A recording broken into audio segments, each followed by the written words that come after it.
ख्रिस्तामधील सर्व प्रिय बंधूंनो आणि भगिनींनो, सुप्रभात.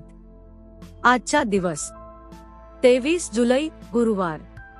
विवेक बुद्धीचे दान. जर कोणी त्याची इच्छा पूर्ण करण्याची इच्छा धरतो, तर हा उपदेश देवापासून आहे की मी स्वतःच्या अधिकाराने बोलतो हे तो जाणील. योहान 7:17. जेव्हा एखादी व्यक्ती पूर्ण मनाने स्वतःला देवाच्या इच्छेनुसार चालण्यासाठी समर्पित करते, तेव्हा तिला अनेक आशीर्वाद प्राप्त होतात. त्यापैकी एक मौल्यवान आशीर्वाद म्हणजे दैवी ज्ञान आणि आध्यात्मिक समज. तिच्या जीवनात विवेकबुद्धीचे दान कार्य करू लागते. काईन आणि हाबेल हे भाऊ होते. एके दिवशी दोघांनीही परमेश्वराला अर्पण आणण्याची इच्छा केली. काईनने जमिनीतील उत्पन्नातून काही अर्पण आणले, परंतु हाबेलला देवाच्या इच्छेनुसार बलिदान अर्पण करायचे होते.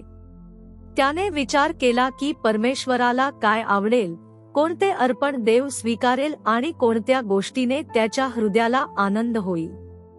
देवाच्या हृदयाशी आपले हृदय जोडल्यामुळे त्याने विश्वासाने जाणले की देव एक दिवस आपल्या एकुलत्या एका पुत्राला जगासाठी कोकरा म्हणून देईल.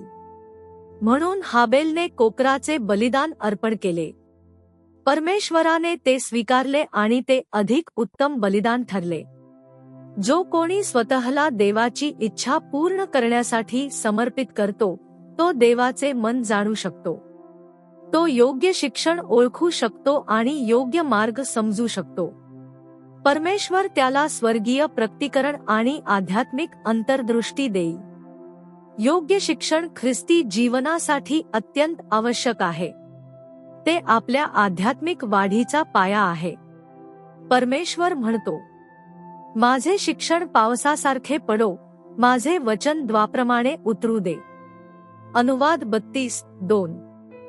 परंतु खोट्या शिकवणींपासून सावध राहणे आवश्यक आहे. अनेक खोटे संदेष्टे मेंढरांच्या वेशात येतात पण आतून लांडगे असतात. परंतु जो देवाची इच्छा पूर्ण करण्यासाठी समर्पित आहे तो सहज फसवला जाणार नाही. तो सत्य ओळखेल आणि योग्य मार्गावर स्थिर राहील. जेव्हा आपण देवाची इच्छा जाणून घेण्यासाठी आणि ती पाळण्यासाठी आपले हृदय वळवतो, तेव्हा तो आपल्या कृपेच्या योजनांची रहस्ये आपल्याला प्रकट करतो. इफिस 1:9-10. प्रेषित पौलाला इतके मोठे स्वर्गीय प्रकटीकरण का मिळाले? कारण त्याने पूर्णपणे स्वतःला समर्पित केले आणि विचारले, प्रभू, मला काय करावे अशी तुझी इच्छा आहे? प्रेषित 9:06. देवाच्या इच्छेला पूर्ण समर्पण केल्यामुळे त्याला अद्भुत ज्ञान आणि प्रकटीकरण मिळाले. देवाच्या लेकरांनो, परमेश्वराच्या इच्छेनुसार चालण्यासाठी स्वतःला समर्पित करा. तो तुम्हाला ज्ञान, विवेक आणि आपल्या मार्गांची ओळख देईल. मन्नासाठी वचन. मी तुला अंधारातील संपत्ती आणि गुप्त ठिकाणातील लपवलेले धन देईन, यासाठी की तुला कळावे की मी परमेश्वर आहे.